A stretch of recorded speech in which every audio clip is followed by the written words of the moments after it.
Okay, so let's have a look at the bass line. So I'm using the ESM, which is a monophonic synthesizer, which we looked at in Sequencing 101.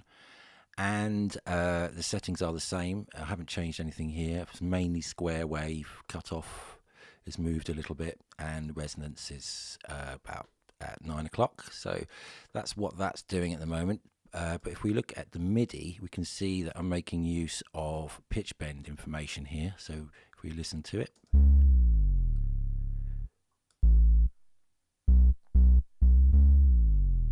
So getting a long bass note.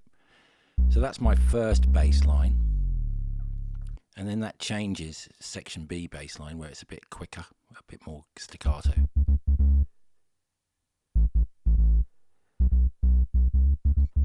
Notice that I'm using the 16D swing quantize. So let's hear what that sounds like in context. So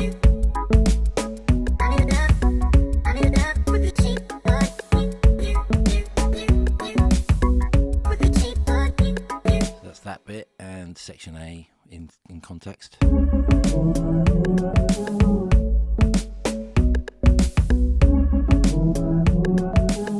So try and make use of some kind of MIDI automation somewhere in your composition.